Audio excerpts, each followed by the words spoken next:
Subscribe करें हमारे YouTube channel साधना gold को और पाएं वीडियो सबसे पहले। और हाँ, बेल आइकन दबाना ना भूलें। मानव के लिए परम धर्म पूछते हो तो समस्त कामनाओं को छोड़कर निष्कामी होकर ईश्वर की भक्ति करे, निष्ठा पूर्वक परमात्मा को भजे, वो परम धर्म को प्राप्त होता है। क्योंकि सब रूपों में परमात्मा ही विराजमान है, यहाँ भगवान से अलग कुछ भी नहीं है। एक बड़ी प्यारी कहानी है। एक छोटा बच्चा था। वो छोटा बच्चा प्रतिदिन अपने बाबा से कहानियाँ सुना करता था। उसके बाबा उसको बड़ी प्यारी प्यारी कहानियाँ सुनाया करते थे। तो वो कहानियों को सुनते सुनते उसके मन में ऐसा भाव जगा कि काश जैसे नामदेव हुए, गोरा कुम्हार हुए, जैसे धन्ना भगत हुआ, ऐसे मैं भी एक बार भगवान के साथ बैठ कर के रोटी खाऊं। तो उसका मन हुआ कि मैं भी भगवान के साथ बैठकर एक दिन रोटी खाना चाहता हूँ। लेकिन भगवान मिलते नहीं, मेरे साथ बैठकर रोटी खाते नहीं, तो मैं कैसे उनके साथ बैठकर रोटी खाऊं।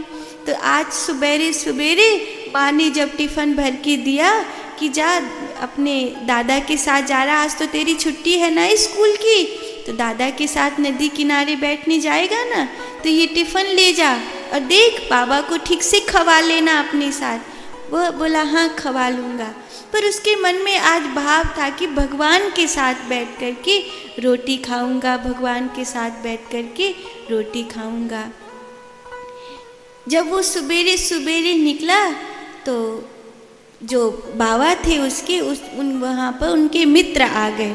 तो बोले आज मैं घूमने नहीं जा रहा। तो वो लड़का अकेला ही निकल गया।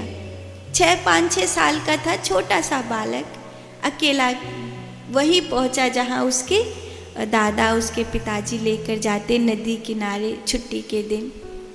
वहीं पर पहुँचा अकेला, चुपचाप बैठा था।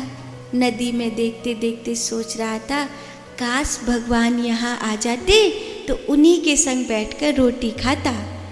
सो नदी के किनारे चुपचाप बैठा बैठा यही सोच रहा था कि उसने देखा थोड़ी दूर पर एक बहुत बूढ़ा आदमी बैठा है, मेरे बाबा से भी ज़्यादा बूढ़ा, बहुत बूढ़ा आदमी। उस बालक ने मुस्कुराकर उस बाबा को देखा।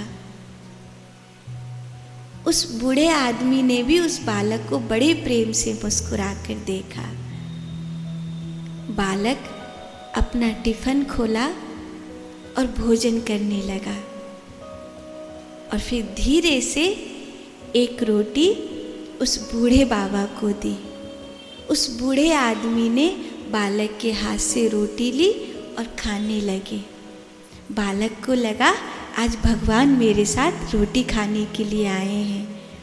पर दादू ने तो बताया था भगवान का रूप कुछ और, पर भगवान तो बहुत बूढ़े हो गए हैं। शायद दादू ने पुराने भगवान सुने होंगे, अभी तो भगवान बहुत बूढ़े हो गए हैं। वो जो बूढ़ा आदमी था वो 3 दिन से भूखा था, 2-3 दिन से भूखा वहाँ पर बैठा था। कहीं पर भोजन की व्यवस्था नहीं बनी थी। जो भगवान की मर्जी ऐसा मानकर बैठा था कि मुझ पे तो किसी के आगे हाथ फैलाया नहीं जाता। सुना है भगवान सबको 2 रोटी खिलाता है, सो मारेगा तो मर जाएंगे, दे देगा तो खा लेंगे। अब मेरे पास तो कोई व्यवस्था है नहीं, घर गुरा कुछ है नहीं, जाऊँ कहाँ। बहुत बूढ़ा था, वहाँ पर बैठा था। बालक ने उसे अपने टिफ़िन में से बड़े प्रेम से रोटी खिलाई। एक और खाओगे? हाँ, एक और खिलाई। भगवान को बहुत भूख लगी है। अरे भगवान को कोई यहाँ पर भोजन कराने के लिए ठीक से नहीं आता। अब मैं रोज़ टिफ़िन पहुँचाया करूँगा, आप रोज़ भोजन कर लिया करना। खुशी खुशी बालक भोजन करके घर लौट कर आया। माँ ने उसे आकर अपने गले से लगा लिया। अकेला कहाँ चला गया था? दादू तो गए नहीं संग, अकेला क्यों गया? कह के नहीं जा सकता था? और इतना खुश क्यों है, क्या हुआ? तो बोला माँ आज मैंने भगवान के साथ बैठकर रोटी खाई, परमात्मा के साथ बैठकर रोटी खाई। पर माँ, भगवान बहुत बूढ़े हो गए हैं, ऐसा करना, अपने घर में जो रामू रहता है ना, जब मैं स्कूल चला जाऊं तो उसके हाथ रोज वहाँ पर रोटी भेज देना, भगवान वहाँ रोटी खाने के लिए आते हैं। माँ मुस्कुराई। ये बात बालक ने अपने दादू को बताई, सबको बताई, खुशी खुशी सबको बताया, आज मैंने भगवान के साथ बैठकर रोटी खाई, आज मैंने भगवान के साथ बैठकर रोटी खाई। इधर वो बूढ़ा आदमी अपने गांव लौट कर आया। गांव वालों ने देखा बूढ़ा बहुत खुश है, लगता है इसके बेटा बहू ने इसको वापस घर में बुला लिया दिखे, इसीलिए बहुत खुश है। तो किसी ने पूछा गांव वालों ने कि क्या बात है, बड़े खुश हो? तो बोला बूढ़ा आदमी, आज मैंने भगवान के साथ बैठ कर के रोटी खाई, इसीलिए खुश हूँ।